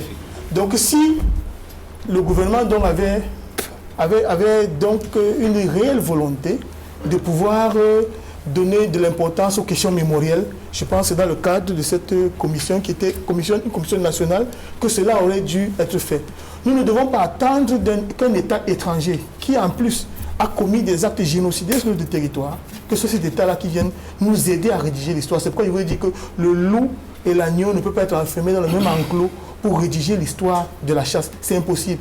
Et il ne faut pas également oublier, c'est que nous avons dans cette affaire au moins un double négationnisme. Le premier, c'est d'abord ce que la France a toujours nié l'existence même de ce génocide qui était perpétré au Cameroun. La France a toujours nié. D'ailleurs, en 2009, François Fillon était Premier ministre de la République française, il est arrivé sur le Cameroun.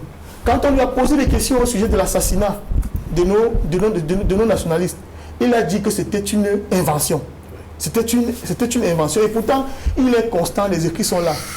On sait que c'est un agent français qui a par exemple exécuté, qu'on appelait William Bechtel, qui a par exemple exécuté Moumier en lui mettant du thallium dans son pernod, dans un restaurant en Suisse. C'est une histoire qui est connue. On a suivi Max Bardet qui était un pilote français, qui a lui-même reconnu comment est-ce qu'on a bombardé des zones entières de l'Ouest Cameroun avec du napalm. Mais aujourd'hui, on veut que ce soit ces négationnistes-là qui s'asseyent pour rédiger notre histoire. Je dis non. Je poursuis. Le négationnisme n'est pas seulement français. C'est quand même, en réalité, l'attitude que vous voyez du gouvernement qui n'a jamais voulu se pencher sur cette question-là, c'est parce qu'en réalité, le président de la République est d'une certaine manière un acteur de la destruction de nos héros nationaux. Parce qu'il faut savoir, quand on élimine Wang Jie en 1961, le 15 janvier 1971, quand on assassine, le président Paul Biya est déjà en plein dans les affaires. Il est au moins, je crois que depuis 68. Non, je veux dire, en 68 déjà, il cumulait les fonctions de secrétaire général et de directeur de cabinet civil. Je sais qu'il a depuis 62, je le sais. Donc il était là. Donc en réalité, parler de cette question mémorielle, c'est réveil des démons. En fait, réveil des vieux démons chez ces personnes-là. Et quand tout à l'heure j'ai entendu Tigem qui disait que c'était normal qu'il reçoive ce travail-là, non. Il faut savoir que c'est normal que le meilleur élève de la France, à qui il rend généralement compte, parce que ce sont les premiers présidents, c'est-à-dire que c'est lui qui a dit qu'il allait rendre compte du grand dialogue national au président Macron, c'est également lui qui a dit qu'il était le meilleur élève de la France, en l'occurrence de Mitterrand. Donc c'est normal donc, que le meilleur élève qui a l'habitude de rendre compte, même à son petit-fils, se retrouve en train de recevoir le travail de cette commission-là. Donc il n'aurait pas pu faire autrement, parce qu'en réalité, rien n'explique qu'un pays comme le nôtre, que nous nous trouvions en train de devoir rédiger l'histoire de notre pays en ayant recherché des historiens ailleurs. Et il ne faut pas se laisser compter. Nous ne sommes pas trompés. Une chose est constante, c'est qu'on ne peut pas attendre de la commissaire Ramondi qu'elle agisse avec toute la neutralité axiologique au sens weberien du terme, qu'on est censé attendre d'un travail scientifique. Parce que si la France a passé plus d'un demi-siècle à nier, ce n'est pas aujourd'hui qu'elle va venir reconnaître l'intégralité des massacres. Nos concitoyens ne savent pas qu'ici au marché Congo, il y a une de nos compatriotes, Son Alima, qui a même chanté. Qui a même chanté là-dessus. C'est-à-dire qu'on a encerclé le marché Congo et on a brûlé tous ceux qui s'y trouvaient. C'est l'histoire de notre pays. Et on ne peut pas se permettre de laisser que cette histoire soit rédigée par les autres. Donc, déjà sur le plan méthodologique, je pense qu'il y a problème. Même la constitution de cette commission-là, il ne faut pas se tromper. Il y a parmi les membres de cette commission des historiens qui n'ont jamais rédigé une article scientifique. Sur quelle base elle a été choisie, par exemple, pour faire partie de cette commission-là? Des questions comme celle-là se posent avec acuité. Donc, de mon point de vue, le gouvernement de la République du Cameroun a un sérieux problème avec les questions mémorielles. Parce que malheureusement, ils sont encore nombreux qui dirigent, qui ont participé de manière active ou bien passive aux exactions qui ont été commises par la France et par nos premiers militaires contre les héros nationaux et qui ont déstructuré. D'ailleurs, Mesmer le dit dans ses mémoires, on a donné l'indépendance, on a refusé l'indépendance à ceux qui la méritaient pour la donner à ceux qui ne la voulaient pas. Et c'est dans la situation dans laquelle nous sommes. De l'intérêt, non pas que ces personnes-là puissent venir eux-mêmes reconnaître leur forfait. Je pense que si on veut espérer pouvoir rédiger un véritable histoire de notre pays, on va attendre que le régime de M. Biya passe. Lorsqu'il va passer des Camerounais dignes de ce nom, avec la neutralité axiologique qu'il faut pour un travail comme celui-là, viendront, ils se prononceront et nous saurons ce de quoi il est question. Heureusement, nous ne sommes pas fourvoyés par ces travaux qui sont faits. Même si on va dire que c'est un point de départ, les archives ont commencé à être ouvertes. Il faut aussi qu'il y ait comme un site web, qu'on annexe les archives, parce qu'il ne faut pas seulement, on ne doit pas être juste comme des perroquets qui doivent répéter ce qui a été écrit, parce que le rapport c'est quand même près de 2000 pages. Ce qu'on doit faire, il faut que les annexes soient également, c'est-à-dire que les archives soient mises à la disposition du public. Si on dit qu'aujourd'hui la technologie le permet, on peut créer un site web, je ne sais pas trop, où tout est publié. Chacun peut aller maintenant faire ses vérifications. Et nous tous, nous allons écrire l'histoire de notre pays, mais l'écrire dans ces termes réels. Alors, Edmond Kambia, il y a un certain nombre de questions qui se posent au lendemain de la publication de ce rapport par cette commission mixte franco-camerounaise. Est-ce que la France, et là ce sont des questions du quotidien Mutation, est-ce que la France va officiellement demander pardon? Est-ce qu'il y aura un tribunal qui sera mis sur pied pour juger les bourreaux? Est-ce que les victimes du génocide et leurs ayants droit vont bénéficier d'une reconnaissance internationale, comme ça a été le cas pour les Juifs, comme ça a été le cas pour les Tutsis, les Kurdes ou encore les Arméniens, parce que ce sont des situations, effectivement, on a parlé de génocide. Oui, ce sont des questions pertinentes qu'aborde notre confrère. Et je voudrais davantage insister sur certains aspects. En plus de ce que Maître a évoqué tout à l'heure, qui sont pertinents. C'est-à-dire la composition des membres, le type de commission même. Parce que je suis de ceux qui pensent que l'approche aurait été celle que l'Algérie a adoptée. Parce que la France a fait la même proposition à l'Algérie. L'Algérie a dit que laissez-nous raconter, faire nos propres recherches, constituer nous-mêmes, restituer nous-mêmes notre propre histoire. Faites la vôtre, nous on fait la nôtre. Ensuite on va confronter. C'est ce que les Algériens ont répondu à la France. Moi j'aurais aimé une telle approche pour le Cameroun aussi. Et non pas cette commission mixte dont la composition est décidée par la France. Parce que la composition des membres a été décidée par la France. Et ce n'est pas bon sur des questions mémorielles. C'est pour cela que je partage également l'idée selon laquelle le Cameroun ne fait pas suffisamment attention aux questions de mémoire, aux questions mémorielles. Parce que c'est une nation, c'est sa mémoire d'abord, c'est son histoire. Et je pense que sur un travail comme celui-là, il aurait fallu... Non, sans te couper, mais l'histoire, c'était un lien. Oui. L'histoire, c'est-à-dire que quand on parle de la nation est bâtie également autour de l'histoire. C'est autour de l'histoire que nous avons en commun, que nous bâtissons le sentiment d'appartenance à la nation. Tout à fait, tout à fait. Et c'est pour cela que je vais revenir sur un des aspects que tu as évoqué, maître, et qu'un ouvrage que j'ai lu, ainsi que beaucoup d'autres ouvrages qui ont évoqué la question du génocide de Bamileke. Parce que Max Bardet, justement, c'est cet officier, ce soldat français qui a été en Algérie et qui s'est retrouvé au Cameroun entre 62 et 64. Et je vais citer un extrait de ce qu'il a dit, qui a été repris dans l'ouvrage intitulé « La guerre au Cameroun, l'invention de la France-Afrique, 1948-1971 ». C'est l'ouvrage de Thomas Deltombe, Manuel Domergue et Jacob Tatissa. Oui. Publié à les éditions La Découverte en 2016. Je vais juste citer l'extrait que ces auteurs ont ramené dans leur ouvrage. Et ils ont même eu un entretien avec Max Bardet. Voici ce que dit Max Bardet. En 2 ans, l'armée régulière a pris le pays Bamileke.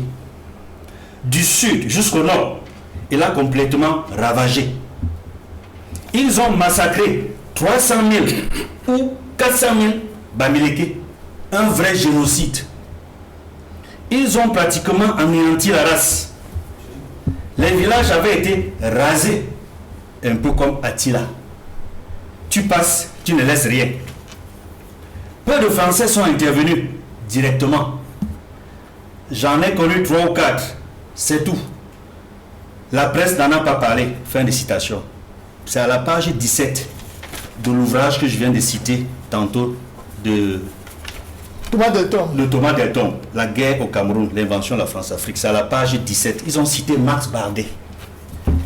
Je continue. Le même ouvrage.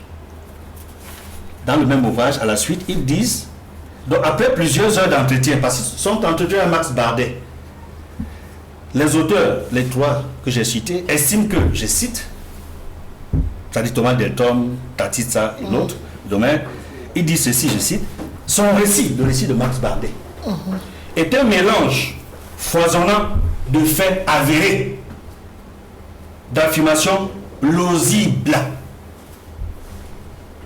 d'allégations invérifiables, de souvenirs traumatiques, etc. Ça, c'est quelques extraits que j'ai pris. Et quelque part plus loin, à la page 142, ils disent Max Bardet, le pilote d'hélicoptère évoqué dans les premières pages de ce livre, participe entre 1962 et 1964 aux très discrètes mais très sanglantes opérations qu'il qualifie de massacre contrôlé. Je commence par là mon propos, et si je m'en tiens, j'ai lu quelques pages également, plusieurs dizaines de pages de ce rapport. Je n'ai pas encore lu tout le rapport, mais j'ai le sentiment qu'ils ont banalisé le nombre de morts. Ils ont même à la limite voulu faire croire qu'il n'y a pas un génocide. Ils n'ont pas évoqué le mot. C'est à peine même s'ils parlent de massacre. Ils parlent de tuerie. Ils parlent de milliers de morts. Mais quand je vois, pour l'instant, je n'ai pas encore vu un chiffre qui dépasse 10 000 morts.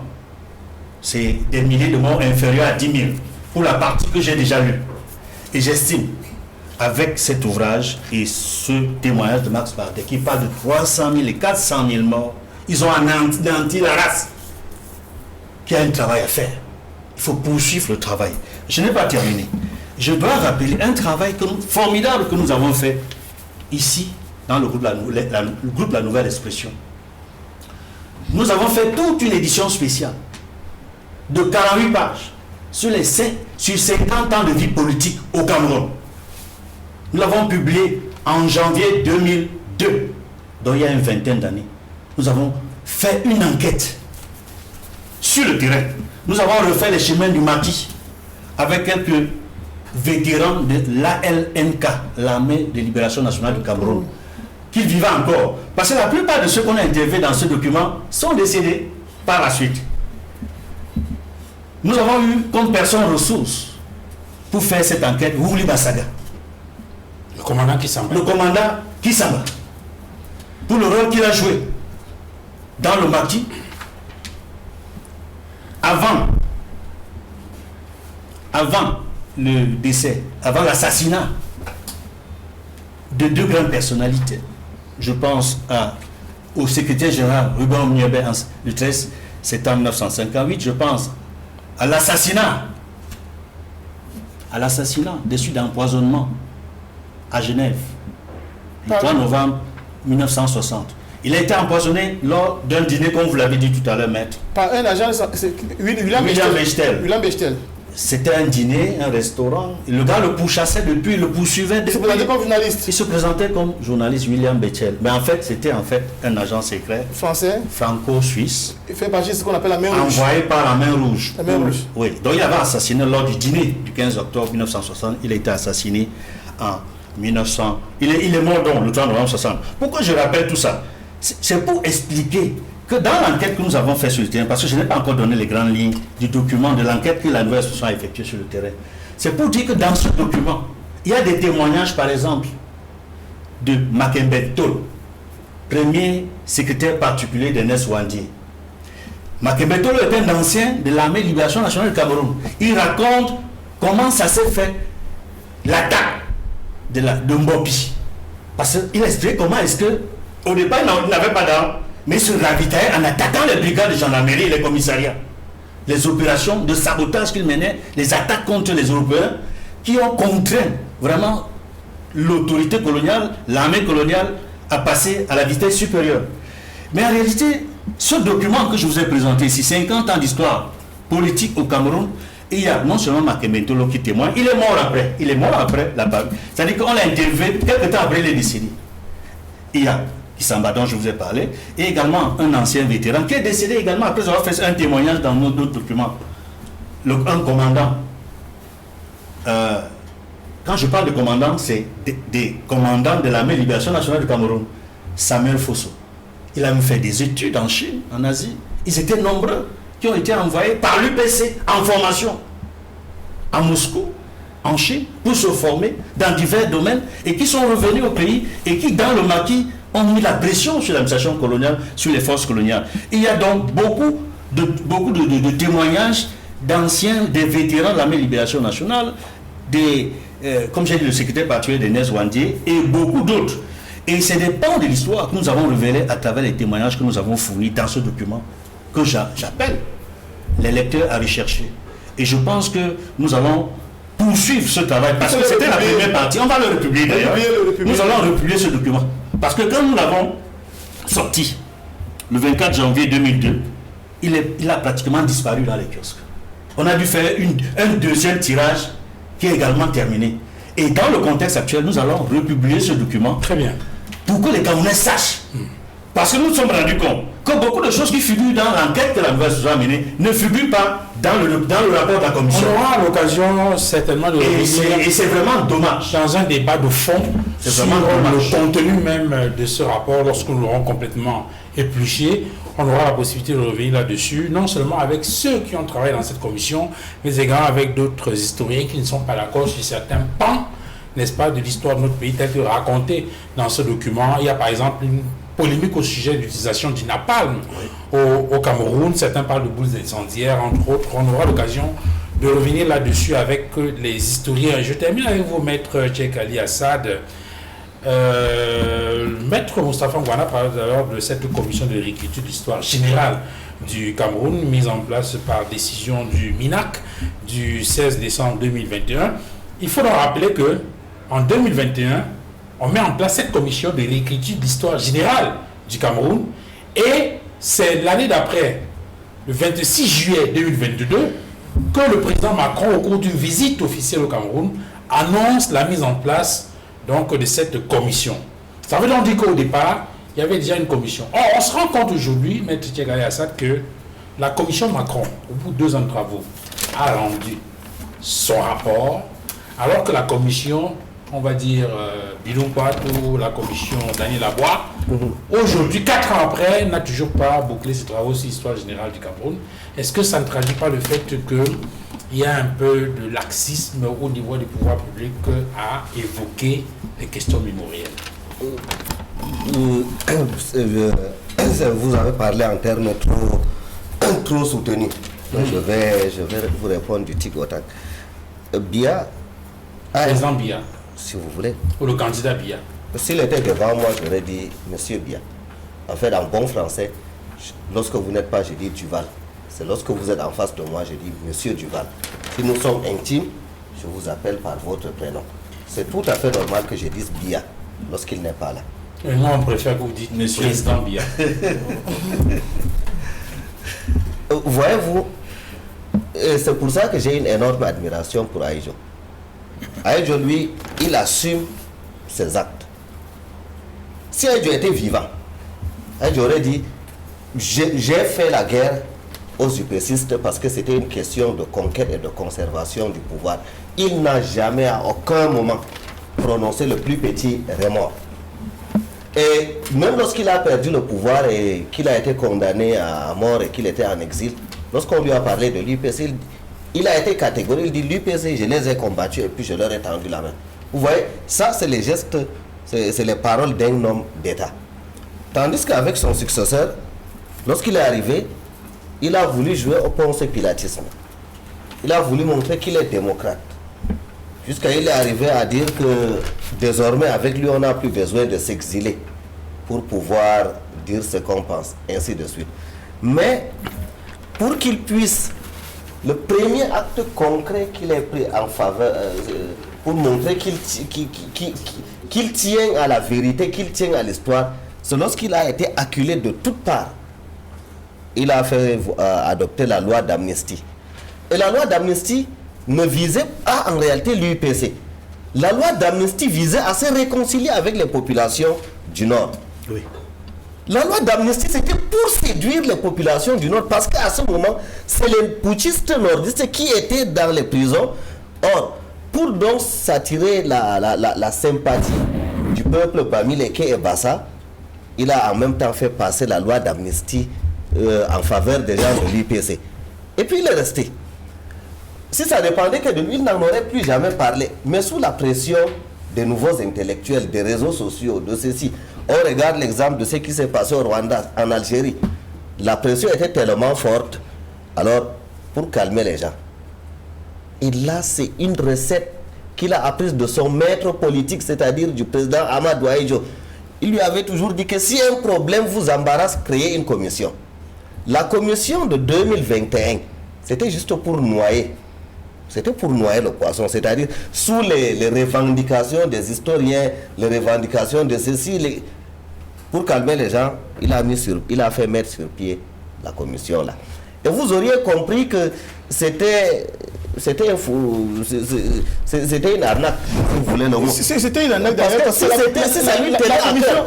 Permettez-moi, c'était le président lui-même qui aurait dû prendre un décret pour mettre sur pied la commission là. Mais comme c'était une question tellement mineure... Parce qu'on a même donné les finances. Parce qu'il faut préciser, parce que pour mettre l'eau dans votre moulin que je le dis. Donc les finances qu'on aurait dû mettre à la disposition de cette commission-là n'ont jamais été mises à sa disposition. C'est pourquoi elle n'a jamais véritablement fonctionné. Or, maintenant, donc... On avait parlé d'une dotation de 300 milliards. Attendez, monsieur Duval. Maintenant, le hasard du calendrier fond. Parce qu'il faut reconnaître que depuis François Hollande, après Macron, la France fait un effort à l'endroit de ces anciennes colonies ou de ces anciennes, comme le Cameroun, si vous voulez. Du coup, sous la pression de l'opinion publique, la France lâche du lest petit à petit. C'est un hasard du calendrier. Si nous, on a créé une commission chez nous en 2021 et l'année suivante, la France a fait. C'est exactement la même chose que la France a fait partout. Et la particularité de ceux qui nous gouvernent, puisque eux-mêmes se sont autoproclamés les meilleurs élèves de la France. Toute initiative de la France, ils vont applaudir d'abord.